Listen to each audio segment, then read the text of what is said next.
This is a 2003 Nissan 350Z, and as you can see, it's not the prettiest right now, but I got a thing or two to tell you about this car. I actually really fucking like this car. I hated Zs for the longest. In 2022, this Z came up for sale on Facebook Marketplace for $1,500. It was wrecked in the front, as you can see from this picture. Wasn't doing too hot, but thanks to my trailer and winch being essentially a mobile frame shop. No.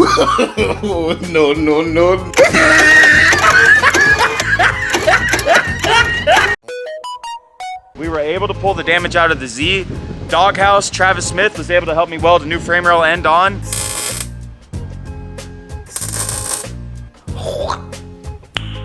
Nice. And this thing came right back together. In total, I bought the car for $1,500. The car had non-true BC racing coilovers on it when I purchased it. I was actually able to sell those for $900, so automatically I recouped that money. Then I was only invested into the Z, technically $600. I think I paid Travis Smith for 2 hours of labor. It wasn't that bad. We welded the new frame rail end on. I also had another Z at the time from Nick Christopher. He had bought a Z and that one had blown up. Bought some parts off him. So into the car running and driving, I was probably invested under $2K. I never went down the 350Z rabbit hole until last year, and I finally did, and I have a good idea of what it takes to make a decent seat time 350Z that's reliable. All the OEM functions work. I'm gonna talk to y'all about that today. I'm gonna talk about what I have invested in the 350Z, and I wanna talk about why my mindset changed on the Z from basically hating them and thinking they were shitty, ugly cars that were kind of ruining the image of drifting, to now, after actually owning one, why these are actually a good tool to become a better driver and overall enjoy drifting more often. All right, first, the most important thing about a Z, these are a newer Nissan. They're not a 90s. This one's actually a 2003. This Z is not perfect, but as you can see, it's got most of the OEM interior still inside, and you can actually see where the airbag went off from the accident. Here's the good thing about the Z, right? Minus the door always wanting to shut. Z's got the full interior, it's got power windows, and it has cold AC.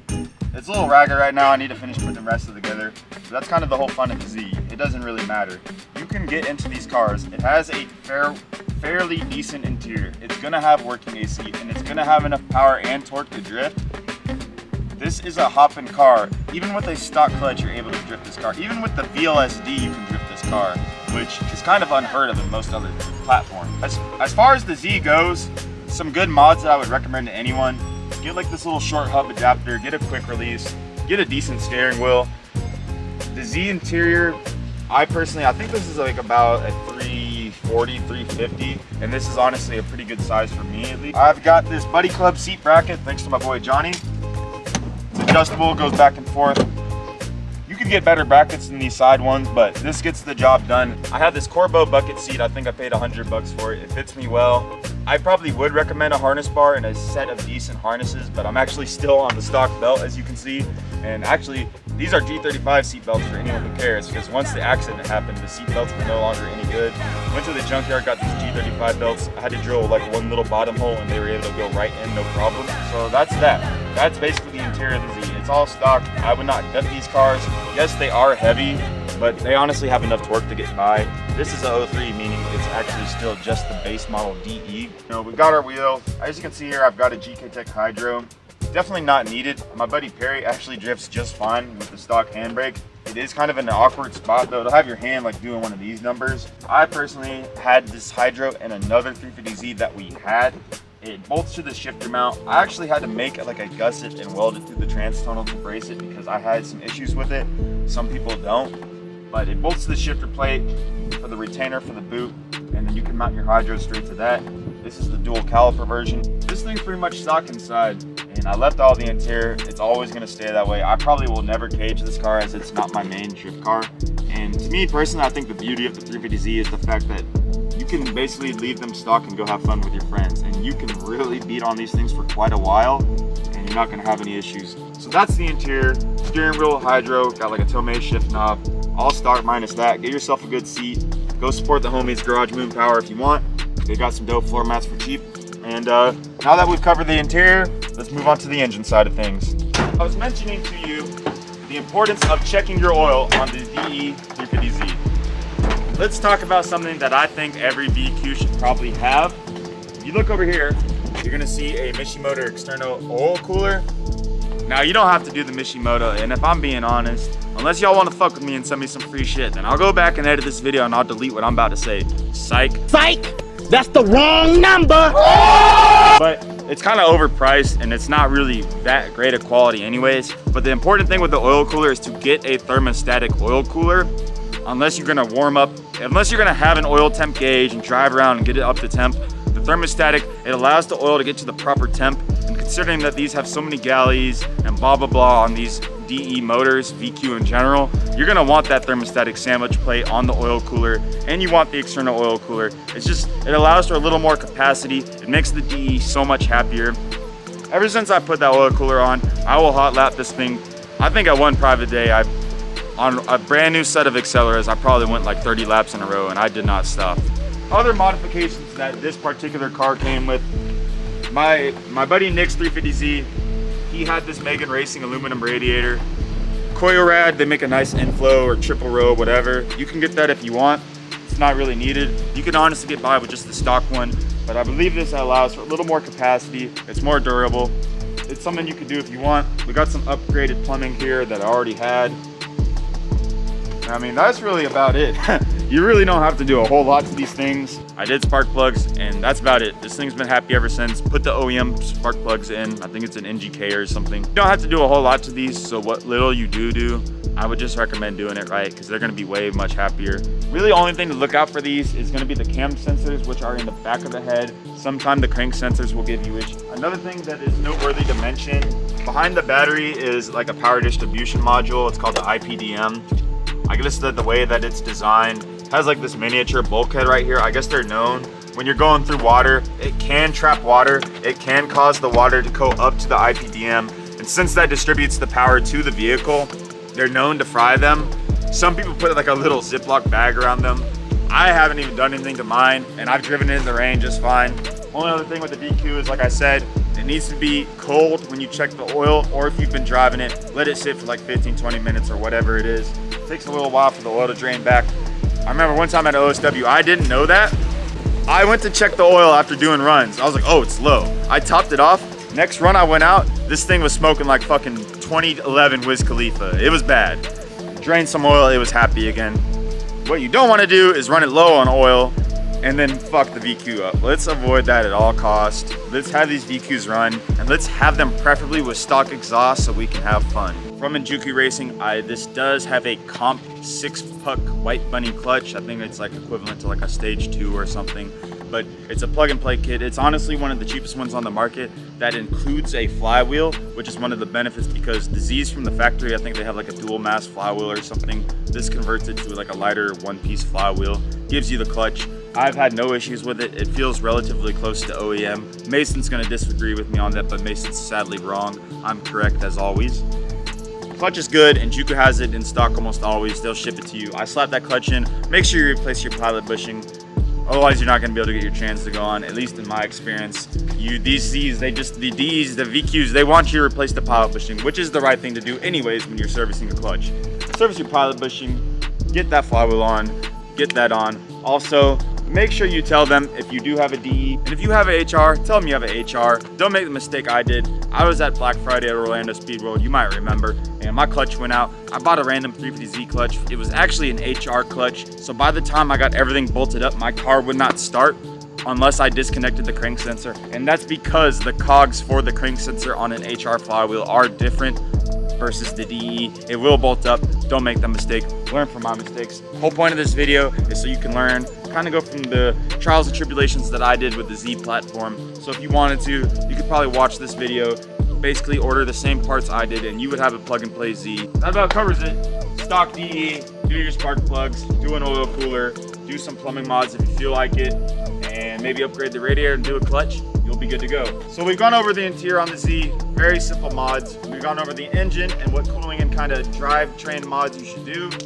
Now let's talk about some other things. BC coilovers. These cars come with a bucket style from the factory. You can convert to a true rear, which basically means instead of one of the arms having a bucket that has a big spring, the spring will be on the coil. That's a true coilover. This allows you to have another arm. I believe it can be repurposed as a tow arm. The 350Z subframe is kind of like a 240 subframe, just flipped upside down. if that kind of makes sense. Let's talk about angle kit. Let's see if I can, is the key in it? Oh God, turn the VQ off. It's hurting my ears. Here's the GKTECH lock. Obviously with power steering, you're gonna get a little bit better out of this. Not bad. And coming from someone, I drive at OSW, I drive at Compound. You could honestly even drive this on a road course and you'd be fine. The GKTECH bolt-on kit is honestly plenty enough. This kit's gonna get you by. Go ahead and get in here. If you can kind of see it. That's it right there. Stock tie rods, GKTECH outers, GKTECH bolt-on angle kit, BCDS True Coilovers. In the front, there's an adjustable upper arm. That's for camber. You don't really need it. That's if you'd like. Let's talk about the rear. For the rear, I'm gonna be honest. All you really need is this FDF eccentric lockout kit or an eccentric lockout kit of your choosing, and get some ISR Pro control arm. You really don't even need the traction rod. That's up to you. That's if you want to play with the wheelbase and the camber, toe gain, under compression, whatever. It's up to you. Really all you need to get by is just the camber and the toe. If you're gonna lower it, you need the camber and the toe. Remember that. So you get the ISR arms in the rear, they're adjustable, get the eccentric lockout kit, you're pretty much good to go. Only other real thing that I would do in the rear end, the Z's for whatever reason, they only have one stud on the diff that goes into the subframe. I guess for just driving around it was fine according to Nissan, but for drifting, when you're clutch kicking, you're sending shock to the drive shaft. That's spinning the diff. Well, if you have something that spins and sends a shock to a differential, what's the diff gonna wanna do? It's gonna wanna twist. That isn't usually on an issue on S13s, S14s because they have two studs coming through them. You're gonna want at least, Bell Raceworks makes it, it's a diff brace, bolts to the diff. There's, I don't know how this worked out so perfectly, but there's a hole in the subframe. You just run a through bolt and a spacer, boom. Now you essentially have two studs on the diff. It's gonna make that stronger. It's gonna reduce like some of the failure points on that differential design. You can also do solid bushings if you'd like. You don't want to deal with the noise, just do the rubber energy ones. Either one's going to work.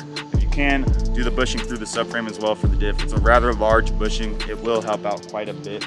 That's pretty much it. Adjustable control arms for the rear, eccentric lockout, get the diff brace.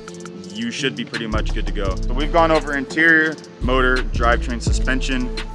I did touch up on the brakes. I have the GKTECH dual caliper hydro. This car particularly, I have the track edition brembos. That was on Nick's car when I bought it from him. It's cool. They look good. They're rather large and they lock like crazy. This car has the best e-brake that I've ever had on any car. In the front, I also have the brembos.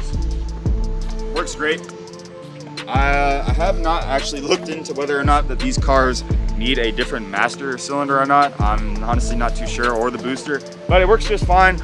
Left foot brake gets me by just fine. The e-brake is amazing. Honestly want the S14 e-brake to work just like this, because in tandem, you want your e-brake to work good every time and be reliable. Not a crutch, but you do, when you want to use it, you want to know that it's going to work every single time, especially when you get to these road courses and you're entering at higher speeds like 60, 80, 100. You want to know that it's going to work every time. So on the Z, that's a beautiful thing. If you don't have the brembos, you definitely don't need them. You'll get just fine with the stock calipers, but I would advocate for doing EBC yellows. You don't even actually need the dual caliper if you don't want to go that route. You can plumb it in line, and that's just fine. I know Chelsea Denofa, he's a big advocate for that. Just when I had my G's before with stock calipers, I ran the EBC yellow rear pads, and that seemed to work just as good as this does. So we've gone over brakes, we've gone over suspension, we've gone over interior, we've gone over engine. Go over exterior real quick, and then I'm gonna finally reiterate why I love these cars. So I leaned into that whole Florida style, bash bar, whatever. I got a ton of seat time like that. I never had to worry about exterior. It's finally at the time I told myself, if this car makes it 4 events in a row with no problems and I don't work on it, I'll finally spend the time and some money on it, make it look good. So got a new front end on it. Shout out to Reconsider PS93. Duraflex Vertex kit, fits right up. Swing this right now. I got like a little APR wing that we might throw on. But got the T7Rs, 18x9.5, and the Kais with 265s. Gonna probably raise the front just slightly and put a bigger tire up there. But that about covers it, man. It's not hard to make these cars look good. You don't have to go like this. But if you do want to just leave it with no aero, you can just do that, and it's perfectly fine, because at the end of the day, the whole point of a Z is to just have fun and not worry about shit. You're not gonna have that much money invested, and you're gonna be able to get seat time without even having to worry. do the mechanical first, because that's something I never did. I always made it look cool and slam it and be cool, fucking final bout sick. And then I'd go out and spin out and fucking crash and hit curbs. And then PS93 stuck with me till 4 a.m. We don't want to do that. Learn from my mistakes. Honestly, the best guy to follow his lead is Matt the Ginge. The dude's like the OG of Florida Z's. He started on Sim, he went to Z. I would honestly say he's the fucking Chef Boyardee of this Z shit. He honestly started, he's the godfather of this shit. You ain't outsmarting him, and you're probably not out driving him. Follow his lead. Definitely not out driving him. Get Sim seat time if you can. If you can't, get a Z. Do the simple mods, do the reliability mods, go get seat time. That's what this is all about. The whole point of the Z is that you can get seat time and not worry. It's like a real life fucking go-kart. It's honestly awesome. And Matt the Ginge really, he's actually an engineer. He engineered the whole setup. All you gotta do is do what he did. You don't have to go as far as he did, but if you do what he did, you're gonna get seat time, you're gonna have a smile on your face, and you're gonna get to drive with your friends, and you're gonna get better as a driver. And he realized that way before anyone was really realizing that about the Z's, and that's why they had a really huge increase in popularity in Florida. Shout out to that man. I know he's still killing in his Z. Literally, he's still killing it in his DEZ years later. I know he had a 601 for a little bit and sold that. Still has the same car. Dude bossed up and bought like a sick ass house with a shop on the side. Shout out to that man, he's a beast. I want to do another video on that, showing how he started in the sim and then went to IRL. And it's honestly a good car, man, because you can get them for still relatively cheap. They're still kind of newer, and you're not gonna have much money invested. And if you want to just learn in this car, you can. You can run a small tire. You will be driving all day on a smaller tire. And when you get better and you're ready to tandem, put a 265 on it, tow it in a little bit, you're ready to go. You can hang with the big dogs. That's kind of what's beautiful about the Z. On an S chassis, you want to hang with the big dogs, you better do something, man, because you're buying an SR swap off me for 6 to 8 bands. So now you're in the hole. That was the whole Z build right there. Literally. And then you still gotta buy more parts off me. Regardless of how you think of Z's, I used to hate them. I used to think they're ugly. Mine was probably the ugliest Z to ever exist for a little while. Except, nah, Divas is probably ugly. Used to be a big ass hater on Z's, and my whole outlook's changed. Had one for about a year, I'd highly recommend it. That's the mods I did to mine. Mine's been bulletproof so far. I'll keep you updated. I will never turbo this shit. I would maybe supercharge it, but I probably still won't. The beauty of this car is leaving it NA. It's gonna stay reliable forever. You're gonna be able to turn a fuck ton of laps, and you can street drive it with AC. That's fucking badass. This is my first drift car with AC. You can't beat it. Appreciate y'all tuning into this video. Dropping the mid-pond one later this week, and I actually fucking mean that shit. Peep the IG, Jug House, we're on top, baby. PS93 IDGAF. We're posting skate edits, we're getting flips, we're stacking bread, we're getting shit, everything. Look at him, look at him. Look at him. He literally looks like a homeless guy that just like, he fucked up with the needle, and now he's having like a really bad withdrawal. Fuck littering, he's in this shit, gang. What is in your hand? What is in there? What the fuck is this? Okay, the moment you've all been waiting for. I have a document open here that has my budget for the 350Z. I'm gonna quickly go over all the retail pricing for the items you would need to replicate my car. And then at the end, I'm gonna go over just what I have invested just for fun. And keep in mind that all of these parts that I'm about to describe will be in the description with links. You can verify the pricing, I'm not lying. And if you want to replicate my car, it's just a link away. Now, keep in mind these prices are before taxes and shipping. If I had to guess, tack on another $500 to $600 onto everything I'm about to say. By the time you get it shipped from different distributors and pay taxes and whatnot. To start, we have the GKTECH hydraulic handbrake kit. That's going to include the hydraulic handbrake mount, the handle itself, Wilwood master cylinder lines to plummet, the rear caliper brackets and hardware. From the Juju, that's going to run you about $680. Next up, we have the ISR Pro rear arm kit, and that's looking at about $650. These are the adjustable rear arms. That's for the entire kit. You don't really need the traction rod. If you just want to get the camper in the tow, it will be a little bit cheaper. For those adjustable arms, we have the FDF eccentric lockout kit. Now that's going to run you about $50. Basically, that keeps the arm in place so you don't lose your alignment if you hit a really bad bump or something. Being that you now have adjustable suspension, there's really no need to have the eccentric washer that the factory includes. For the Brembo calipers, I'm using the Parts Shop Max Brembos, as personally that would have been the route I would have gone if I did not already have them. That's going to be about $400 for the front pair, and if you wanted to do dual caliper, you would need 2 pairs of rears, 4 calipers total for the rear. That would be about $550 there. For those calipers, you would need rotors. I have 350Z brembo rotors front and rear from Z1 Motorsports, and that's going to be about $400. For coilovers, I have the BC Racing digressive True Coilovers, which are going to run you about $1,400 brand new. The Mishimoto thermostatic oil cooler kit for the VQ35 engine with the cooler and the lines and the thermostatic sandwich plate was about $600 brand new from Shinjuku. Then next up we have the Megan aluminum radiator that I have in the car. That's about $107 brand new. In line with that maintenance, we have those OEM NGK spark plugs. When I looked it up on Concept Performance, those were about $60 for a set of 6. The clutch that I described in the video was the Comp White Bunny 6-puck kit, and that included the flywheel. From Shinjuku, that's $750 right now. For the angle kit, I had that GKTECH bolt-on angle kit. The whole thing is going to run you about $250. The Buddy Club seat bracket that I described in the video was $220. And in addition to that, if you wanted to get my Corbeau XL seat from Shinjuku, that's about $500. For the steering wheel setup, the NRG short hub was $150. And to add a quick release onto that, which you don't need one if you don't have a cage, but if you wanted to, you could get that for about $120. And the steering wheel you saw in the video, which was the Sparco wheel suede, you can get those on Amazon for about $220, and it is authentic. For that rear end, you're going to need the Bell Raceworks diff brace, and for 350Z, that's going to be about $120 on his website.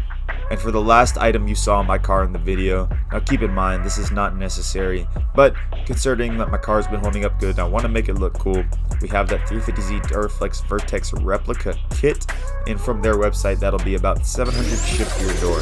So in total, for all the parts that I've described to replicate this drift car, which is a car with angle, a good working handbrake, an upgraded clutch, adjustable suspension, pretty much the works, you would have, before shipping and taxes, about $8,100 in parts alone. And again, this is a simple quote-unquote budget build. Now, $8,100 is not anything to laugh at, you know, that's quite a bit of money. With that being said, when you start comparing the 350Z full build compared to some of these other cars, when you're going to get, you know, we're talking way over $30K to build like a pretty capable S chassis that's got all the new bells and whistles. So to just have $8,100 in parts for the Z, that's actually not that bad. Now, if you wanted to add the cost of the car, you're probably going to be able to get a 350Z for around $5K for a DE. Now that's if you do pretty good. Now give or take, you know, if you got a steal like I did, you could get like one that's lightly wrecked, that's easily fixable for a little bit less. And if you wanted to get a little bit nicer of an example, you know, you could probably spend around 6 to 8. Now for an HR, I would imagine you're for sure going to spend 8 to 10 for a decent one. So with that being said, with the cost of the parts brand new with tax and shipping plus the cost of the car, probably going to be looking around 15K at fair market value for a D. And for an HR, it's pretty safe to assume you'd be invested 18 to 20.